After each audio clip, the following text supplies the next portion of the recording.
आसमान में पक्षियों को उड़ते देखना ये तो हम रोज ही करते हैं। पर कभी रुककर सोचा है कि ये होता कैसे है?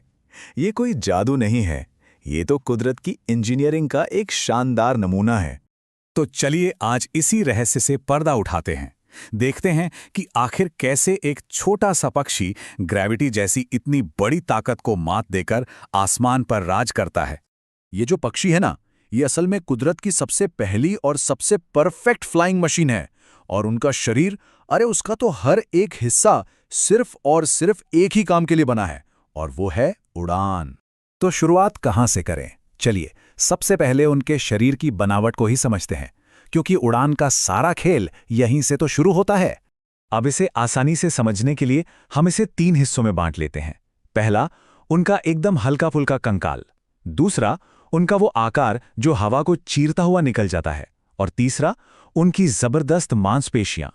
पक्षियों की हड्डियां हमारी तरह सॉलिड नहीं होती, बल्कि अंदर से खोखली होती हैं, और इसी वजह से उनका वजन इतना कम हो जाता है।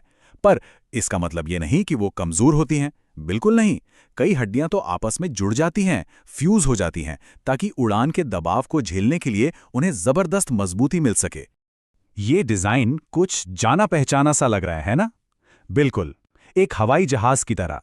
पक्षी का शरीर भी स्ट्रीमलाइंड होता है, मतलब हवा के रुकाव को कम करने के लिए बना एक परफेक्ट डिजाइन, ताकि वो हवा को चीरते हुए आसानी से आगे बढ़ सकें। अच्छा, शरीर तो हो गया, पर इसका इंजन कहाँ है? वो है उनकी छाती की मांसपेशियां। एक बड़ी मांसपेशी है पेक्टोरलिस मेजर। ये पंख को जोर से नीचे की तरफ धकेलती है। इसे कहते हैं पावर स्ट्रोक। इसी से पक्षी को ऊपर उठने की ताकत मिलती है। और फिर एक छोटी मांसपेशी फौरन पंख को वापस ऊपर खींच लेती है। बस यही इंजन है जो लगातार चलता रहता है। तो ठीक है, शरीर तैयार है, इंजन भी है, लेकिन उड़ान का असली जादू वो तो पंखों और परों में ही छिपा है। क्या ये पता है कि पक्षी के सारे पर एक जैसे नहीं होते? जो फ्लाइट फेदर्स होते हैं वो उड़ान के लिए सबसे जरूरी हैं। वही तो लिफ्ट और डायरेक्शन देते हैं। फिर आते हैं बॉडी फेदर्स, जो शरीर को स्ट्रीमलाइन शेप देते हैं। और स्किन के पास जो मुलायम से डाउन फेदर्स होते हैं, वो उन्हें गर्म रखने का काम करते हैं, एक जैकेट की तरह। और कमाल की बात तो ये है कि एक ही पंख 2 अलग अलग काम करता है। पंख का जो हिस्सा शरीर के पास है वो पक्षी को ऊपर उठाता है, यानी लिफ्ट देता है।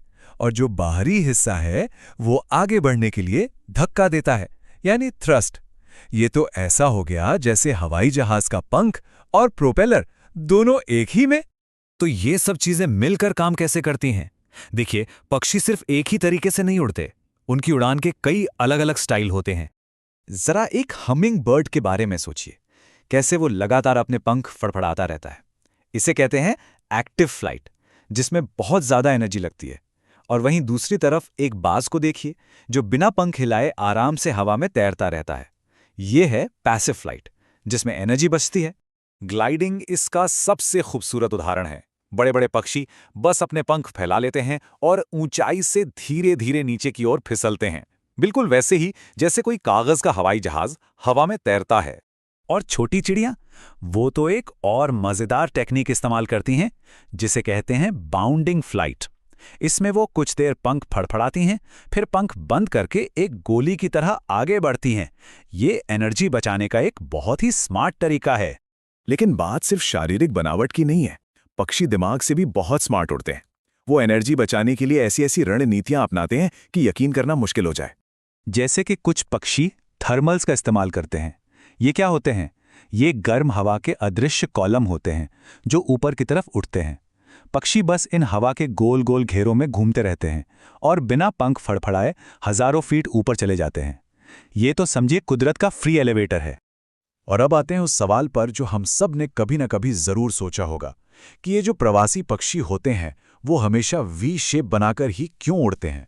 देखिए, इसके एक नहीं कई कारण हैं। सबसे आगे जो पक्षी उड़ता है वो हवा को काटता है।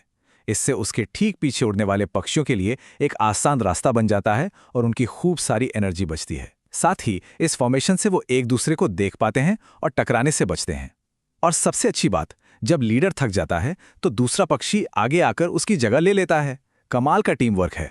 तो ये सिर्फ एक डिजाइन नहीं है, ये टीम वर्क और एनर्जी बचाने का एक शानदार उदाहरण है। ये दिखाता है कि कुदरत में कलेक्टिव इंटेलिजेंस यानी सामूहिक बुद्धिमत्ता कितने ऊंचे लेवल पर काम करती है। तो अगली बार जब कोई पक्षी उड़ता हुआ दिखे तो बस एक पल रुककर सोचिएगा कि वो सिर्फ एक पक्षी नहीं बल्कि कुदरत का एक जीता जागता इंजीनियरिंग का करिश्मा है। ये सोचने पर मजबूर करता है ना कि कुदरत के खजाने में अभी और न जाने कितने ऐसे रहस्य छिपे होंगे जिनका हमें पता भी नहीं। ऐसी ही साइंस और स्पेस की अद्भुत कहानियों के लिए अनफोल्ड दिस को सब्सक्राइब करें और इस ज्ञान यात्रा का हिस्सा बनें।